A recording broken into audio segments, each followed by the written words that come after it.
हूं। अंगद जी रावण को बताए 14 प्रकार के अवगुण जो मृत्यु के समान है। अंगद जी रावण को कहे कि कौल काम बस अकृपी न विमूढ़ा अति दरिद्र यजसी अति बूढ़ा सदा रोग बस संतत क्रोधी अब विष्णु भगत श्रुति संत विरोधी अतनु पोषक निंदक यघ खानी अजीवत 100 सम 14 प्राणी। अंगद बोले कि सिर्फ सांस लेने वाले को जीवित नहीं कहते, सांस तो लुहार का भाती भी लेता है। तब अंगद ने 14 प्रकार की मृत्यु बताई। अंगद द्वारा रावण को बताई गई ये बातें आज के दौर में भी लागू होती है। यदि किसी व्यक्ति में इन 14 दुर्गुणों में से एक दुर्गुण भी आ जाता है तो वह मृतक समान हो जाता है। विचार करिए, कहीं यह दुर्गुण हमारे पास तो नहीं कि हमें भी मृतक समान माना जाए। काम बश, जो व्यक्ति अत्यंत भोगी हो, काम वासना में लिप्त रहता हो, जो संसार के भोगों में उलझा हुआ हो, वह मृत समान है। जिसके मन की इच्छा कभी खत्म नहीं होती और जो प्राणी सिर्फ अपनी इच्छाओं के अधीन होकर ही जीता है वह मृत समान है। यह अध्यात्म का सेवन नहीं करता, सदैव वासना में लिप्त रहता है। वाम मार्गी, जो व्यक्ति दुनिया से उल्टा चले, जो संसार की हर बात के पीछे नकारात्मक खोजता हो, नियमों परंपराओं और लोक व्यवहार के खिलाफ चलता हो, यह वाम मार्गी कहलाता है। ऐसा काम करने वाले लोग मृत समान माने गए हैं। कंजूस, अति कंजूस व्यक्ति भी मरा हुआ होता है। जो व्यक्ति धर्म के कार्य करने में, आर्थिक रूप से किसी कल्याण कार्य में हिस्सा लेने में हिचकता हो, दान करने से बचता हो, ऐसा आदमी भी मृत समान ही है। अति दरिद्र, गरीबी सबसे बड़ा श्राप है। जो व्यक्ति धन, आत्मविश्वास, सम्मान और साहस से हीन हो वो भी मृत है। अत्यंत दरिद्र भी मरा हुआ है। दरिद्र व्यक्ति को दुत्कारना नहीं चाहिए क्योंकि वह पहले ही मरा हुआ होता है, बल्कि गरीब लोगों की मदद करनी चाहिए। विमूढ़, अत्यंत मूढ़ यानी मूर्ख व्यक्ति भी मरा हुआ होता है। जिसके पास विवेक बुद्धि नहीं हो, जो खुद निर्णय ना ले सके, यानी हर काम को समझने या निर्णय को लेने में किसी अन्य पर आश्रित हो, ऐसे व्यक्ति भी जीवित होते हुए मृत के समान ही है। मूढ़ को आत्मा अध्यात्म समझता नहीं।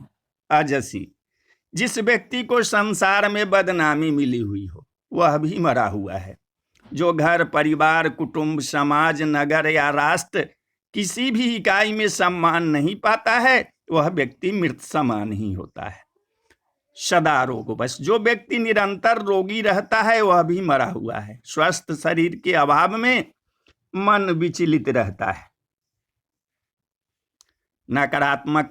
नकारात्मकता हावी हो जाती है, व्यक्ति मुक्ति की कामना में लग जाता है। जीवित होते हुए भी रोगी व्यक्ति स्वस्थ जीवन के आनंद से वंचित रह जाता है। अति बूढ़ा, अत्यंत वृद्ध व्यक्ति भी मृत के समान होता है क्योंकि वह अन्य लोगों पर आश्रित हो जाता है। शरीर और बुद्धि दोनों असक्षम हो जाते हैं। ऐसे में कई बार स्वयं वह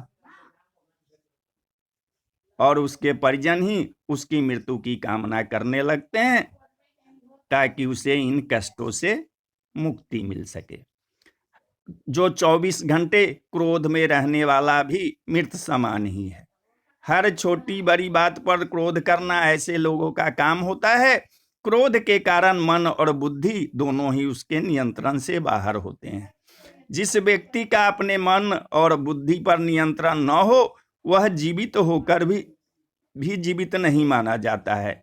पूर्व भव के संस्कार लेकर यह जीव क्रोधी होता है। क्रोधी अनेक जीवों का घात करता है और नरकगामी होता है। अघखानी, जो व्यक्ति पाप कर्मों से अर्जित धन से अपना परिवार का पालन पोषण करता है, वह व्यक्ति भी मृत समान ही है। उसके साथ रहने वाले लोग भी उसी के समान हो जाते हैं। हमेशा मेहनत और ईमानदारी से कमाई करके ही धन प्राप्त करना चाहिए। पाप की कमाई पाप में ही जाती है और पाप की कमाई से नीच गोत्र निगोद की प्राप्ति होती है। तनु पोषक, ऐसा व्यक्ति जो पूरी तरह से आत्मसंतुष्टि और खुद के स्वार्थ के लिए ही जीता है, संसार में किसी अन्य प्राणी के लिए उसके मन में संवेदना न हो, तो ऐसा व्यक्ति भी मृतक समान है। ऐसे लोग समाज और राष्ट्र के लिए अनुपयोगी होते हैं। शरीर को अपना मानकर उसमें रत रहना मूर्खता है, क्योंकि यह शरीर जो है वो समाप्त होने वाला है, विनाशी है, नष्ट होने वाला है। निंदक, अकारण निंदा करने वाला व्यक्ति भी मरा हुआ होता है, जिसे दूसरों में सिर्फ कमियां ही नजर आती है। जो व्यक्ति किसी के अच्छे काम की आलोचना करने से नहीं चूकता, ऐसा व्यक्ति जो किसी के पास भी बैठे तो सिर्फ किसी की बुराई ही करे, वह इंसान मृत समान होता है। पर की निंदा करने से नीच गोत्र का बंध होता है। परमात्म विमुख, जो व्यक्ति परमात्मा का विरोधी है, वह भी मृत समान है। जो व्यक्ति ये सोच लेता है कि कोई परम तत्व है ही नहीं, हम जो करते हैं वो ही होता है, संसार हम ही चला रहे हैं, जो परम शक्ति में आस्था नहीं रखता है, ऐसा व्यक्ति भी मृत माना जाता है। और श्रुति संत विरोधी, जो संत ग्रंथ पुराण का विरोधी है, वह भी मृतक समान है। श्रुत और संत हमें समाज को सुधारने का काम करते हैं। अगर संत नहीं रहेंगे तो फिर हमें ज्ञान सिखाएगा कौन? अगर संत नहीं रहेंगे तो समाज में अनाचार फैलेगा।